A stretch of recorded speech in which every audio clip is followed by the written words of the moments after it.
बिस्मिल्लाहिर्रहमानिर्रहीम अस्सलाम वालेकुम। Welcome back to female. सब काफ़ी लेट ही जा रहे हैं बट आला तरीन जा रहे हैं। अच्छा, मेरा ईद आउटफिट आ गया है, आना कहाँ से है, मैंने खुद ही सी लिया है, तैयार हो गया है। जो कि मैंने इस ड्रेस को, जो मारिया बी का बड़ा ही हिट वायरल तरीन 2024 का कोड जा रहा है, उसको मैंने कॉपी करते हुए, उसको मद्देनज़र रखते हुए लिया है। अच्छा, अचानक ही मुझे ये चिकनकारी ड्रेस मिल गए थे जो कि सेम उसी कॉम्बिनेशन में थे कि शर्ट जो है वो चिकनकारी में थी एंड ट्राउज़र जो है वो प्लेन था। इस वीडियो में ख़ास कर मैं आपको ये नोट्स बनाना सिखाऊंगी क्या, मैंने खुद भी फ़र्स्ट टाइम ये बनाई लेकिन मेरा एक्सपीरियंस बहुत अच्छा रहा। तो इसको मैं आपको बताऊंगी कि किस तरह से बनानी है। लेकिन उसके अलावा मज़ीद अंडर बजट सस्ते तरीन ड्रेस डिज़ाइन जो मैंने खुद क्रिएट किए हैं, उन सब की वीडियोस देखने के लिए आप मेरे चैनल पर विज़िट कर सकते हैं। इसको लाइक भी कर सकते हैं और सब्सक्राइब भी कर सकते हैं। ये सब ड्रेसेस है जो मैं बनाती ही रहती हूँ, लेकिन आज हम इसके बारे में बात करेंगे। इसकी परचेजिंग की डिटेल जो है वो ऑलरेडी मेरी वीडियो काफ़ी वायरल जा रही है, उसे आप जाकर देख सकते हैं कि मैंने कहाँ से लिया। फुल डिटेल वहाँ पर मिलेंगी। यहाँ सिर्फ हम इसकी डिज़ाइनिंग को डिस्कस करेंगे।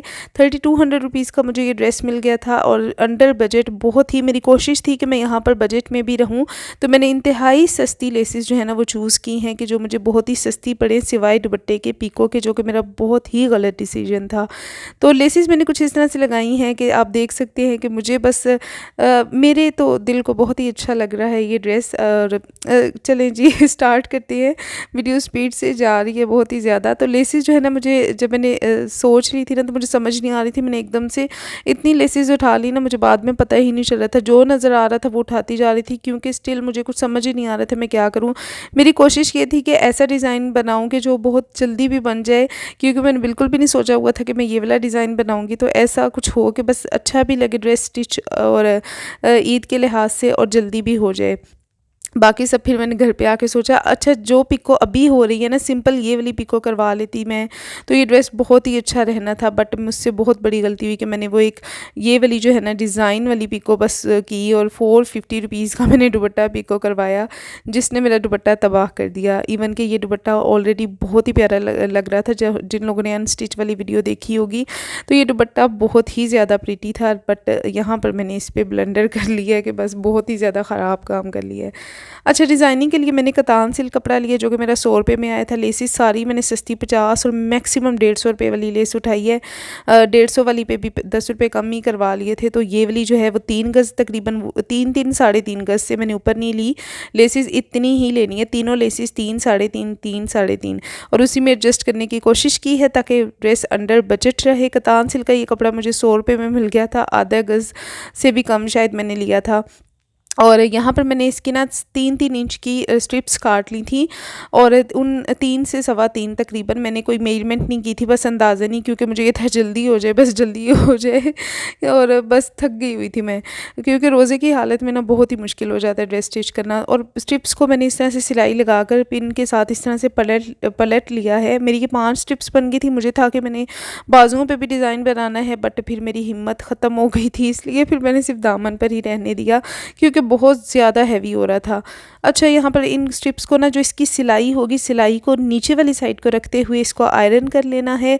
तमाम स्ट्रिप्स को मैंने इसी तरह से आयरन कर लिया था। जो सिलाई वाली साइड है ना, उसको नीचे की साइड को रखते हुए, क्योंकि वो अंदर को छुप जाएगी ऑलरेडी जब हमने इसको पलट लिया था, और अब वो सामने भी नहीं दिखनी चाहिए डिज़ाइन के लिए।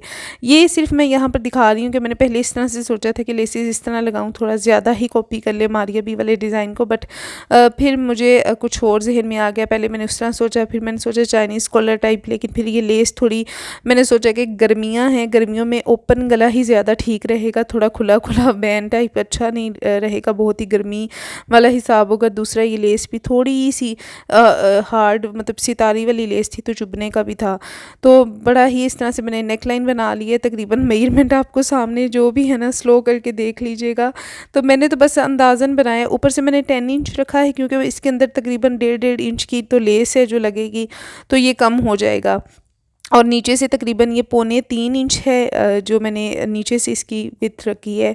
और इस तरह से मैंने लेसिस लगानी है। लेसिस लगने के बाद जो है ना ये हमारा बिल्कुल ठीक हो जाएगा। नेक लाइन मैंने अटैच कर ली है यहाँ पिन्स के साथ। वैसे नॉर्मली मैं पिन्स के साथ अटैच नहीं करती, इस तरह मिड में ना जो सिलाई होती है मिड में आयरन के साथ ना इस तरह उसमें लाइन ऐसे क्रीज बना लेती हूँ और उसी को फॉलो करती हूँ। बट आज थोड़ा मुश्किल हो रहा था क्योंकि ये कपड़ा भी थोड़ा सा क्रिटिकल था। तो यहाँ पर मैंने इसके साथ नेक लाइन जब अटैच कर ली है तो जो मैंने वो पीछे लेसिस आपको दिखाई थी ना कि इस तरह से भी आप लगा सकते हैं, मैंने नहीं लगाई, पहले सोच रही थी इस तरह से तिरछी, तो उसके लिए आइडिया देने लगी हूँ कि मेजरमेंट करने की बजाय ना इस तरह से आप सिंपल फोल्ड डाल लें। आयरन के साथ इस तरह से ज़्यादा काम ना मैं इसी तरह से करती हूँ, क्रीजें बना लेती हूँ और बस उन्हीं के ऊपर चलती हूँ।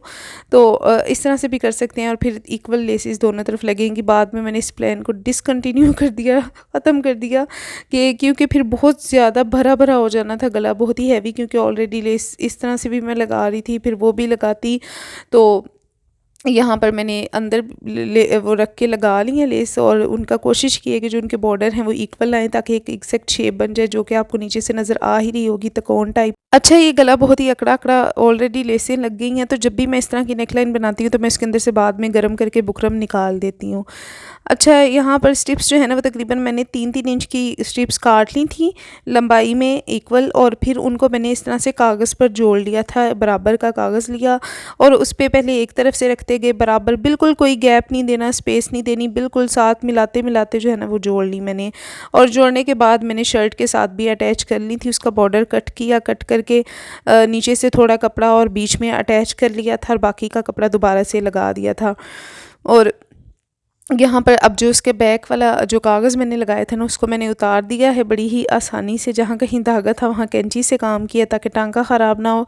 तो ये मेरी नोट्स के लिए जो स्ट्रिप्स है ना वो लग गई हैं और बिल्कुल स्पेस नहीं छोड़नी, बिल्कुल भी गैप नहीं छोड़ना। तकरीबन 3.5 इंच की मैंने लंबाई, मतलब इन स्ट्रिप्स को 3-3 इंच पे कट किया है, 3 से 3.25 इंच। और अब हमने ये काम है मेन, जो इस तरह से नोट्स बनानी है। तो वो मैंने देखा है कुछ लोग बस ऐसे ऐसे गुच्छू गुच्छू करी जा रहे हैं, इसको तो उस तरह से नहीं करना, मतलब मुझे इस तरह से ठीक लगे ताकि इसकी एग्जैक्ट वो एक लुक आए। लेसेस मैंने इस तरह लगाई है और ये जो लेसेस है ना मैंने बीच में इस तरह थोड़ी थोड़ी स्पेस छोड़ के लगाई है, तो ताकि बॉर्डर थोड़ा चौड़ा चौड़ा लगे। तो बीच में गैप दिया है और नीचे भी लेस लगा ली है, ऊपर भी मेरे पास इस तरह से ये पड़ी थी तो पहले मैं सिंपल ही लगा रही थी, बट यहाँ पर मैंने इस तरह से ऊपर दोनों मिला के लगाना स्टार्ट कर दिया। और बाद में मैं वाइट वाली पर भी एक वाइट धागे से सिलाई लगा दूँगी। फ़िलहाल मैं उसको इस तरह से जो उसका ऑर्गेन्जा का कपड़ा था ना उसको नीचे रखते हुए ऊपर मेजेंटा वाली लेस लगाती जा रही हूँ। एंड देन इसके बाद अब नोट्स बनाएंगे। नोट्स यहाँ पर आधी मैंने बना ली थी, मैंने वीडियो इसलिए रिकॉर्ड नहीं की कि पहले मुझे खुद भी देखना था कि सही बन रही है या नहीं बन रही क्या, तो फिर उसके बाद ही वीडियो रिकॉर्ड करूँगी। तो हाफ़ मैंने बना ली थी, शुरू वाली 1-2 आप देख सकते हैं थोड़ी सी अच्छी नहीं बनी, लेकिन बाद में आपका हाथ एकदम से चलता जाएगा और फिर बहुत अच्छी बनाना स्टार्ट कर देंगे। यहाँ मेरा धागा ख़त्म हो गया था यहाँ पर, तो उसके लिए भी मैं आपको बताती चलूँ कि थैंक गॉड कि मैंने यहाँ पर ना पर्ल्स नहीं यूज़ किए मेरे पास ये बीड्स पड़े हुए थे, मैंने यही वाले डायमंड टीज वाले यूज़ किए हैं जो कि बहुत अच्छे लग रहे थे। पर्ल्स वाला बड़ा ही टिपिकल हो जाना था। तो अगर आपका धागा टूट जाए तो आपने पहले वाले पर ही बैक साइड पर नोट लगा लेनी है और देन आगे आपने अपना काम शुरू करना है। सो इसमें ये करना है कि पहले थोड़ा सा कपड़ा छोड़कर आपने सुई निकालनी है अगली वाली स्ट्रिप की और वहाँ उसको एक नोट बना के उसको टाई कर लेना है, ताकि वो जो हमारा धागा है वो, और जो देख रहे हैं ना इस डिज़ाइन की खूबसूरती ही ये है कि जो इसके पीछे धागे हैं ना इनको आपने कट नहीं करना और फिर ये सेम डिज़ाइन बन भी नहीं सकेगा, बहुत ज़्यादा नोट्स आ जाएंगी। दूसरा ये कि इसकी ये खूबसूरती है, ये अच्छा लग रहा था बहुत ही, ये जो इस तरह से पीछे धागा नज़र आ रहा है ना तो इसकी भी अपनी ही एक लुक आ रही थी। सो इस तरह से आपने इसको मिलाते जाना है। आगे मैं आपको ना थोड़ा सा जूम करके भी दिखाऊंगी। तो यहाँ पर सुई जो है ना वो यहाँ पर एक में मेरे ख्याल सिर्फ ही बस जल्दी जल्दी बना लिया, आगे वाला मेरे ख्याल से भी आपको थोड़ा सा करीब से भी नज़र आएगा जूम करके।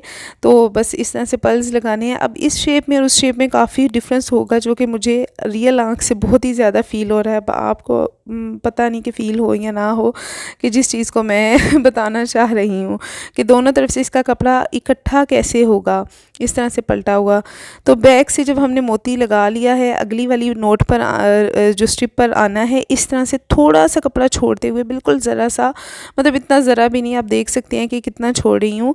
और इसे नीचे रख लेना है। नीचे रख के वो जो पीछे धागा है ना, वो बहुत ज़्यादा खुला भी नहीं होना चाहिए, बहुत ज़्यादा टाइट भी नहीं होना चाहिए कि खिंचा हुआ लगे, इसलिए उसको नीचे बिछा लें दोबारा से शर्ट को और देखें कि कितना कपड़ा इक्वल आ रहा है। तो दरमियाना कपड़ा रखें, जैसे कि अभी आप देख सकते हैं कि मैंने दरमियाना रखा है। फिर उसे नोट लगा लेनी है यहाँ पर, ताकि पिछला धागा खिंचे ना। जब हम इस तरह से ये वाली सिलाइयाँ लगा रहे हैं तो पिछला धागा खिंचे ना। अब सिर्फ दरमियान से एक दफ़ा सुई उठानी है और एंड पर नीचे सुई ले जानी है। सुई नीचे किनारे से ऊपर नहीं निकालनी, वहाँ से नीचे ले जानी है और कुछ कपड़ा इसी तरह रहने देना है। वहाँ बिल्कुल किनारे से सुई नहीं लानी, यानी कि आपने मिड से ही सुई नीचे तकरीबन कर लेनी है और जो इसका एज है वो ऐसे ही रहने देना है। अगेन जो सेकंड वाला है वो भी इसी तरह से सेम आपने पैटर्न में करना है। 2 दफ़ा आपने ये काम करना है, 2 दफ़ा ये वाली नोट्स या टांके 2 दफ़ा लगाने हैं। मेन ये जो अब धागा है ना हमारा ऊपर वाला, इसने अब उस कपड़े को इकट्ठा करना है। तो ये काम आपको 2 दफ़ा ही करना पड़ेगा। फिर आप जब धागा खींचेंगे तो अब आपकी जो है ना वो इस तरह से नोट बन जाएगी और बड़ा ही प्यारा है। दोनों तरफ से ऐसे ना वो लेयर्स आ रही हैं। कतान सिल्क कपड़ा इसलिए यूज़ किया कि थोड़ा सा ना फर्म होता है, तो इसलिए नोट्स ज़्यादा अच्छी बन रही थी। देन आपने उसमें पर्ल ऐड कर लेना है। पर्ल ऐड करके इसमें से 2 दफ़ा मैंने सुई टोटल गुजारी है, यानी कि एक दफ़ा जब ऐड किया वो, उसके बाद अब ये एक दफ़ा मैं सुई गुजार रही हूँ, जैसे कि दोबारा नीचे से लाते हुए अगेन मैं इस पर्ल में से गुजारूँगी। टोटल 3 धागे फिरेंगे इस पर्ल में से और देन मैं उसके बाद टाइट वगैरह कुछ नहीं करना। अगेन दूसरे वाली जो नेक्स्ट उससे स्ट्रिप हो जाएगी ना, नीचे से सुई गुजारते हुए, जैसे कि अभी आप देख रहे हैं, देखने से भी आई होप कि आपको समझ आ रही हो। तो अल्लाह करे कि आपको अच्छे से समझ आ ही जाए जो मैं दिखाना चाह रही हूँ। और देन आपने अगले वाले पर आ जाना है और यहाँ पर अगेन नोट बना देनी है। जहाँ आपका धागा ख़त्म हो जाए तो वहाँ बैक साइड पे इस तरह से नोट उसको टाई कर दें। और अब पता नहीं क्या कहते हैं, अल्फाज में बड़े गलत यूज़ कर रही हूँ। अच्छा, इस तरह से मेरे ये सारा तैयार हो गया था। अब जो इसकी साइड्स थी ना, साइड्स पर मैंने इस तरह से पाइपिंग कर ली थी। शलवार वाला जो कपड़ा था ना उसी की सिंपल, और उसे मैंने फ्रंट पे शो नहीं करना, बस ज़रा वॉल्यूम लाने के लिए, अच्छा एक फ़र्म लुक लाने के लिए मैंने ये काम किया है, ताकि थोड़ा सा अच्छी लुक आ जाए और अच्छा लगता है, मतलब थोड़ा सा ना वॉल्यूम आ जाता है थोड़ा सा शर्ट में। तो उसे मैंने जहाँ जहाँ ज़रूरत थी ना, मैंने सुई से सिंगल धागे से तुरपाई कर लिया था। मतलब ओवरऑल भी तुरपाई ही की, सिलाई नहीं। और वैसे भी जहाँ जहाँ ज़रूरत थी साइड्स ताकि उठी हुई ना आए, तो वहाँ भी मैंने ये काम कर लिया। स्लीव्स में इसके जॉइंट आ रहा था, वहाँ मैंने इस तरह से जॉइंट लेस यूज़ कर ली है। जॉइंट लेस नहीं, मतलब सिंपल लेस ऐड कर ली है। और यहाँ पर ये है बॉर्डर, मतलब स्लीव्स पर भी मैंने डिज़ाइन ही बनाना था, लेकिन मुझे लगा कि फिर ये बहुत ही ज़्यादा हो जाएगा। गर्मियाँ हैं और बहुत ही, क्योंकि ऑलरेडी एम्ब्रॉयडरी वाला स्टफ़ है, तो गर्मियों में तो वैसे भी ये पहना नहीं जाना, बस ईद पर ही चलना है। तो इसलिए फिर मैंने स्लीव्स को स्किप कर दिया था। दूसरा, मैं बहुत ज़्यादा थक भी गई थी और क्योंकि सोचा बहुत ज़्यादा है, सोच अलग थी कि मतलब क्या करूँ, समझ ही नहीं आ रही थी कि क्या डिज़ाइन करूँ। तो ये ओवरऑल लुक है मेरी। ट्राउज़र मैंने बिल्कुल सिंपल रखा है, कुछ भी नहीं बनाया, क्योंकि मेरे ख्याल से बॉर्डर पर ऑलरेडी इतना काम हो गया था कि अब इसके साथ सिंपल ट्राउज़र ही ज़्यादा अच्छा लग रहा है। एंड जूता बिल्कुल 700 रुपीज़ का जूता है, जो कि मैंने लोकल मार्केट से ही उठाया है, H9 बाज़ार से। मेरी वीडियोस काफ़ी मैंने उस जूतों वाली शॉप के बारे में लगाई हुई हैं, वो भी आप विज़िट कर सकते हैं चैनल पर। और ये लेस बहुत ही प्यारी लग रही थी। मैं मज़ीद 1-2 ड्रेस पर इसे ज़रूर ट्राई करूँगी, क्योंकि मुझे तो ये लेस बहुत ही अच्छी लगी। सो आप कितना कैसा लगा आपको मेरा ये ड्रेस? और प्राइस अंडर बजट, इंतहाई 3200 का ड्रेस था। और सस्ती सस्ती लेसें, कोई 300-400 की लेसें उठाई हैं और उन्हीं में सिलाई मेरी अपनी थी। दुपट्टे को पीको बिल्कुल भी नहीं करवानी, बिल्कुल भी नहीं अच्छी हुई, बहुत ही इकट्ठा हो गया कपड़ा। हालांकि ऐसे इसका बॉर्डर सर पे बहुत ही प्यारा आ रहा था, सिर्फ साइड्स को कवर करना चाहिए था, बट गलती हो गई। तो ये मेरा ड्रेस है जो कि मैंने मारिया भी को कॉपी करने की कोशिश की है, उसके डिज़ाइन को और उसी की लुक को, थोड़ा सा कि चिकनकारी को। और नेक लाइन इसकी कुछ ऐसी मैंने बनाई थी, अंदर मैंने सिंपल फिर ट्राउज़र का कपड़ा लगा लिया था और इस तरह से कुछ नेक लाइन इसकी बनी है। सो इस तरह की नेकलाइन मैं बना भी चुकी हूँ, चैनल पर मेरे वीडियो मौजूद है। और बस अल्लाह हाफ़िज़, अपना बहुत सारा ख्याल रखिएगा। वीडियो कैसी लगी मुझे ज़रूर बताइएगा, और किसी भी चीज़ के बारे में पूछना हो वो भी आप पूछ सकते हैं। ड्रेस की लिंक मैं डाल दूँगी उस वीडियो का, वो आप देख सकते हैं कि मैंने कहाँ से बाय किया और कौन सा स्टफ़ है, ईच एंड एवरीथिंग। अल्लाह हाफ़िज़। और ये इसकी बैक है, बैक पर भी मैंने लेस सेट की है।